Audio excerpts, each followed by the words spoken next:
100 سال سے مدینہ کے ترکی ریلوے اسٹیشن پر کھڑا ریل کا انجن یہ 100 سال سے کیوں کھڑا ہے؟ خلافت عثمانیہ کے 34ویں خلیفہ عبدالحمید ثانی اپنے وقت کے بہت بڑے شاعر اور عاشق رسول گزرے ہیں۔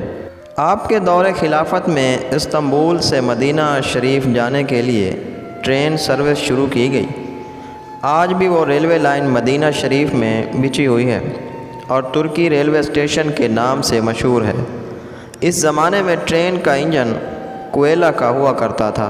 مکمل تیاریاں ہونے کے بعد مدینہ شریف میں ترکی اسٹیشن پر سلطان عبدالحمید ثانی کو اوپننگ افتتاح کے لیے بلایا گیا تو سلطان نے دیکھا کہ کوئلے والا انجن بڑھ بڑھ آوازیں نکال رہا ہے تو سلطان عبدالحمید غضبناک ہو گئے اور کچرا اٹھا کر انجن کو مارنا شروع کر دیا اور کہا، حضور پاک صلی اللہ علیہ وآلہ وسلم کے شہر میں اتنی تیز آواز، آپ کی ادب گاہ سمیت زیر آسمان اور عرش نازک تر نفس کم کردہ میں تقریباً 100 سال کا عرصہ ہونے کو آیا۔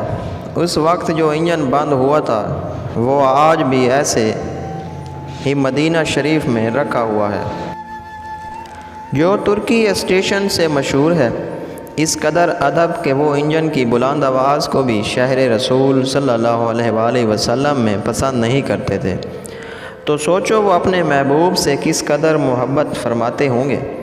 یہ عشق تھا، یہ ادب تھا جو ان کے سینوں میں معجزن تھا۔ اللہ تعالی ہمیں بھی ایسا عشق و ادب اور شہر رسول صلی اللہ علیہ وآلہ وسلم کی باادب حاضری نصیب کرے۔ ترکی وہ واحد ملک ہے جو مسلمانوں کی تاریخ پر بہت ہی خوبصورت انداز میں ڈرامے بنا رہا ہے۔ اسی بات سے متاثر ہو کر پاکستانی میڈیا بھی اس طرز کے ڈرامے بنانے لگے گا۔ ویڈیو اچھی لگی ہو تو لائک کریں اور چینل کو سبسکرائب ضرور کریں۔